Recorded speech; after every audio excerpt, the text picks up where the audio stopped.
waxaa maanta sharaf ii ah inaan idinkala soo qayb galo munaasabadan ee aan ku daahfurayno barnaamijka Baxnaano.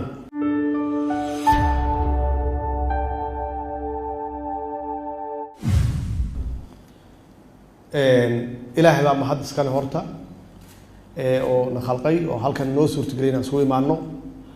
marka labaadna waxaan u mahadcelinayaa wasaaradda shaqada iyo shaqaalaha oo ka soo shaqeeyay barnaamijkan maanta inaan halkan soo imaano oo aan ku shaacino aan ku daafurno.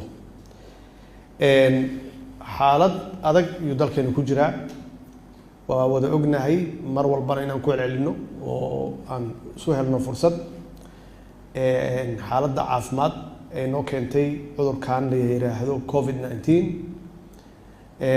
ama caabuqa coronavirus loo yaqaano oo runtii xadiday dadku inay isu yimaadaan oo markay isu yimaadaan sidaan u kala fogaadaan.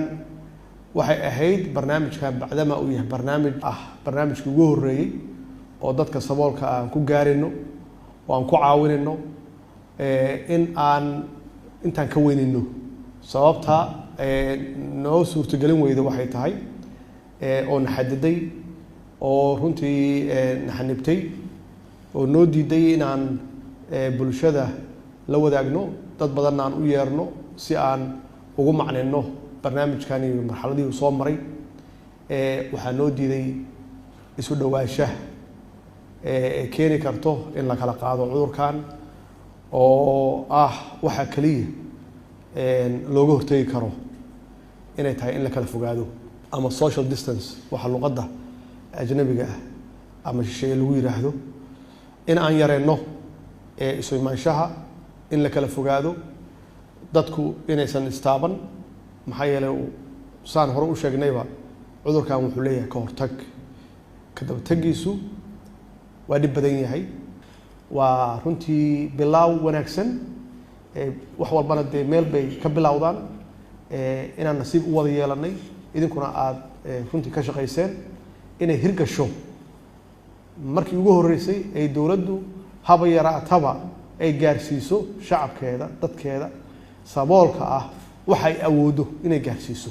ramadaan ay hadda ay bilaabanayso mar dhow iyo xaaladan COVID-19 ay keentay oo dad badan laga yaabo quutulyoonkoodii iyo noloshoodii inay dhintay.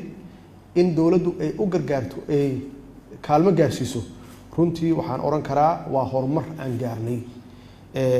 waxaan aaminsanahay marka haddii intaas aan ku sii darno waxaa laga yaabaa ama intaas aan ugu sii dhawaano waxaa laga yaabaa intaas iyo in ka badan awoodeen inay tahay aan gaari karno.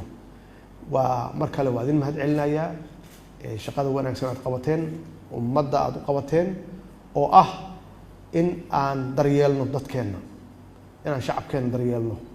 mar walbana in madaxa nooga jirto ama maskaxda in nooga jirto mar walbaba waxaan u maqannahay oo aan u shaqeynayna inay yihiin dadka aan mas-uulka ka nahay ama dadka mas-uuliyadda noo dhiibtay. marka hawsha aan laba jibaarno aan shaqeyno insha allah sanadka soo socdana intaan in ka badan inaan gaaro.